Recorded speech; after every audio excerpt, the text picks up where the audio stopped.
Yo, what is up guys, welcome to a new video. Today I'm gonna continue with the walkthrough of my new hardstyle song called Evolution. In the previous tutorial I showed you how I created my vocals. I think it was pretty easy, and today what I'm gonna do is show you the first part of the track. If you heard the track, you know that first I have like a kind of atmosphere breakdown, you know, with some background vocals and so on, and then the drop or the mid intro is more like kind of raw, not that euphoric, you know, it's just the kick and some sounds here and there and the vocals. And then in the second part I have more melody, you know, the plugs, the super saws and so on. So today I'm gonna show you the first part, and in the next video I'm gonna show you the second part. And before showing you everything, I have to say that yes, I used samples. I used samples from other people. The kick is just a sample. I used presets and so on. And I say this to all of those hardstyle super fans, super lovers. Don't waste your time writing down some comments, some hater comments, because I don't really care, you know. In EDM we understood that using samples is not bad as long as you use them in the right way and as long as you don't copy others. If you're gonna just write some comments saying, oh, you didn't create your kick, or hey, you didn't create that sound, don't waste your time, okay? Thank you. And I also have to say that my giveaway is gonna end next week, 21st of July, so hurry up and just try to get the more points you can,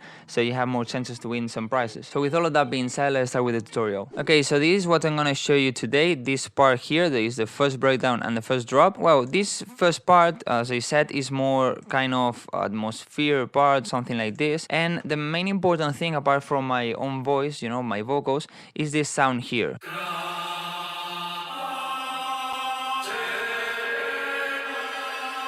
This sound is from a sample, as you can see, and if I take out all of the EQ, all of the processing, it's gonna sound like this. In my opinion, it sounds super muddy and with a lot of resonance, so that's why I process that a lot. And as you can see, it's basically EQing, you know. I just have some EQs to cut the resonance, some more EQ here to more resonance, some more EQ to some resonance and clean a bit the mids, some more EQ, some more EQ, a bit of compression just to make it sure it stays more or less at the same volume, because as you can see here is a lot louder than here. Then some limiting for it to balance to automated, you know, because here is lower than here, for example, so it keeps rising all the time. And here this last EQ is not actually an EQ, and what this one is doing is reducing when my voice is sounding. In the previous tutorial I showed you that I have some peak controllers in the vocal. So this peak controller is sending information to this parameter EQ, and when the vocal of this peak controller is sounding, it's gonna be decreasing here in some knobs of this EQ. As you can see, it's decreasing here and here. And also the volume, you know, it's controlling also this one. But was this EQ really needed? In my opinion, yes, because if it's not there, it's clashing a bit more than if it's there, because this way as I'm decreasing, you know, I'm giving more space to my voice. And I also, what I did is clone this vocal and I pitched it up by 12 semitones, so 1 octave higher. And what I did is EQ it in a different way, you know, to make it a bit brighter. And I also, the trick was to add more reverb to it, because this way is more in the background and is making it sound a bit fuller, a bit, you know, brighter in this case, because it's a bit brighter, this one. So that's something else. But all of this to give a bit more space to the main vocal, what I did is use this filter here. So all the time with the automation, these voices are filtering out, so it's like all the time arising. This with the filter and this without. And again, it works so well for the main vocal. As you can see, it sounds a lot more clear and cleaner this way. And apart from these voices and this main vocal here, in this part just has those impacts here. So it was so empty. So I decided to add more things in this part. So first I added this just sub drop that covers a lot of space. And then this boom boom that is like the heartbeat, you know. Maybe if you're with your phone you cannot really hear it, but if you look at the EQ, you can see that this is basically low end. So in my opinion it works so well because it's like the heart beating when before and after the voice is sounding, you know, and it created like kind of good atmosphere in my opinion. But it wasn't enough, you know, it was a bit boring also from here to here. And if you're here with your phone or with bad speakers, as you cannot really hear this, it's like this is not here, so all of this is empty basically. So what I decided to do is add some effects. First, what I did is reverse the vocal. It's so easy. I show you in this in other tutorials. Just cut the first part of the vocal, add a lot of reverb, record it, and reverse it. It's so simple. Then I have this sound here that if it works at the same time that the vocal, it seems like the vocal is doing this kind of gate effect. You know, but this wasn't enough in my opinion, so what I did is try to add some glitch effects by atmospheres, the card and so on. And then here in the second part, I did more or less the same but with other effects. You know, so I have this one.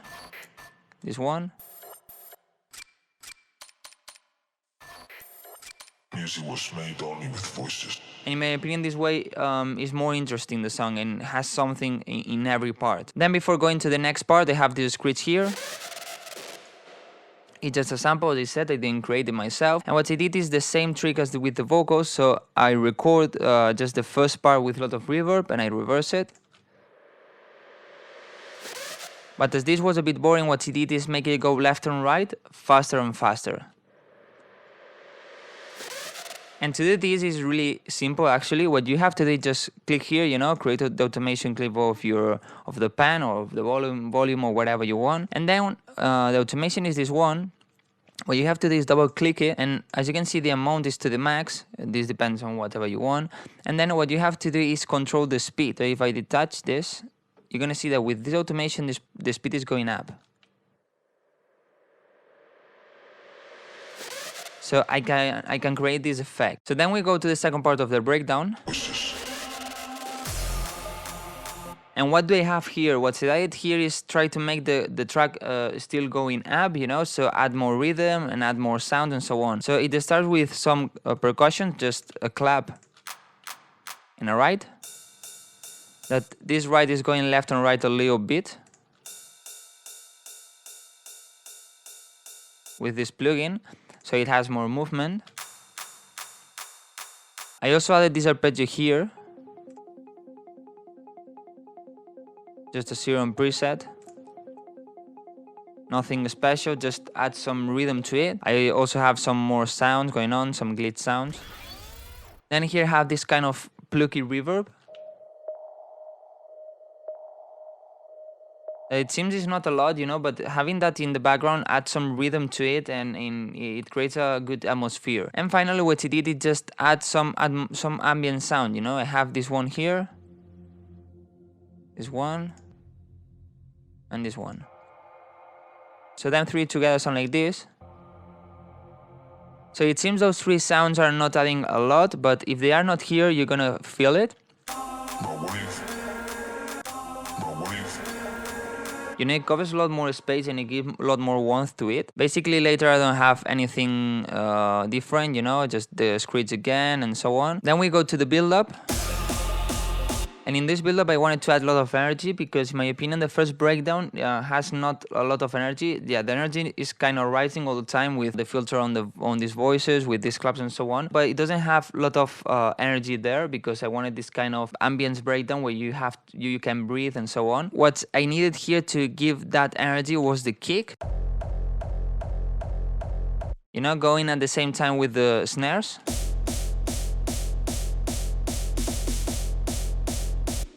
And at the same time, we still have the claps and so on. And at the end here, the kick is just going out, so I cut that low. And these percussions are just increasing in pitch. Then here we have a fill that I show you how to create your own fills in a past tutorial. And as you can see, I created it with 4 drum loops. And then with this automation, what I'm doing is cutting the reverb here. Because this way, when the drop starts, it's a lot cleaner without this the reverb of this fill. Then I still have the same voices, the same arpeggio, my voice here. Well, I have some reverse synth here and here. Then some crashes. I still have this ambient sound, and then the risers. The risers are pretty simple actually.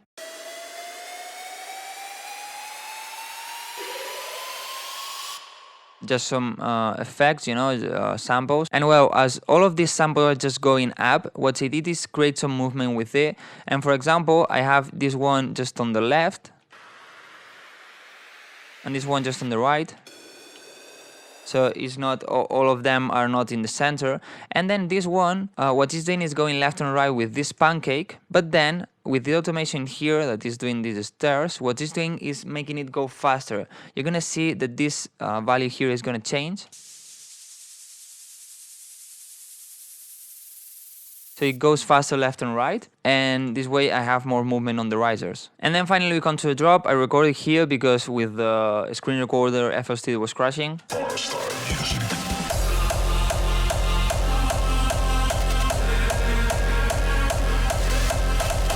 Alright, so what do we have here? The first thing is the kick. As I said, I didn't create this kick, it's just a sample. And what I did is separate the top kick, just an EQ, and have here the tail with some more EQ and some limiting, nothing special. And then here I have this automation of the volume of this tail, because this way the attack of the kick sounds a bit tighter, you know, a bit punchier. Then we have the main voices, the main background voices with all the volume, you know, as you can see it goes up and without any filter. I thought this wasn't enough and it wasn't warm enough, so what I decided to do is add more sounds. And I have here this contact.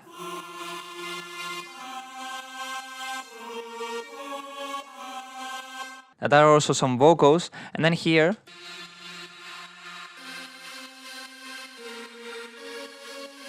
this kind of strings in a charge or something like this. This one is a bit to the right and this one a bit to the left, so it's open a bit more. And with the main ones.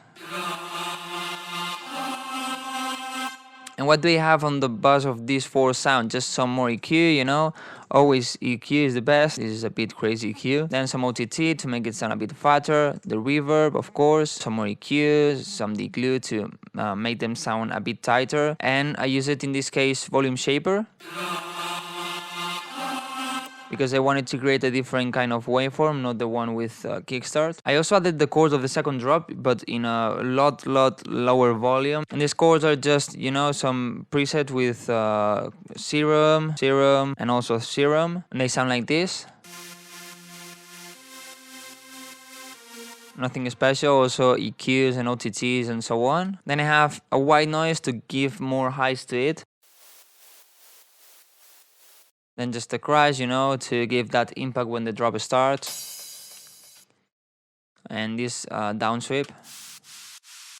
But what I also did is work with the screech, you know, as I said, the screech is not mine, it's just a sample. So what he did, he just tried to work with it in a different way. And for example, here what he did, just cut it, you know, so it sounds a bit different. And here I also cut this and spread it in a bit in the beat.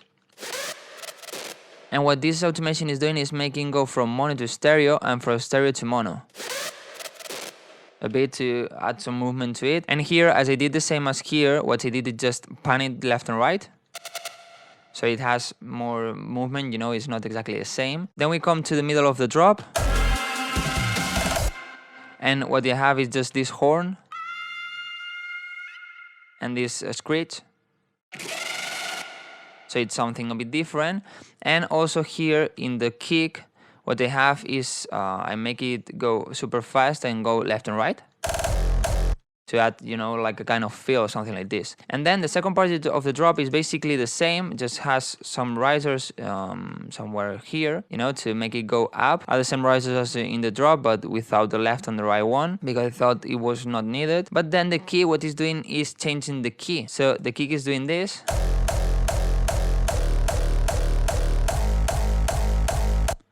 I don't know why I lost here this last kick, maybe because I moved the folders and so on. But this way I can show you what I do to pitch the kick. And it's so simple, you can use a lot of things. Some people use Contact, some people use Edison, you know, you just go here, for example, and you open Edison, you take this kick, you put it here, and with this you can pitch the kick.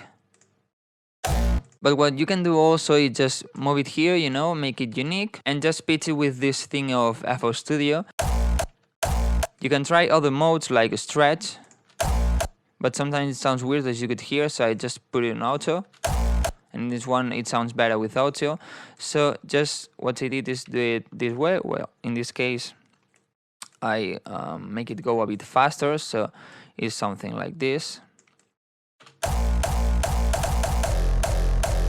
I almost forgot to say that I had to create this automation here because, as you can see, these voices have a lot of dynamic range. You know, they change a lot in the volume. Here is a lot less louder than here. So what I did, apart from compression, that didn't work that well. So what I did is just use a frequency balance, and as you can see, here is decreasing and here increasing a little bit. You know, to try to match it the best and have the best average volume possible. So well, guys, this was the first part of evolution. I didn't explain a lot about EQing, reverbs, and all those kind of effects because I show you this in other tutorials, like in my Cooley walkthrough, in how to make progressive house, how to make big room, and just normal tutorials.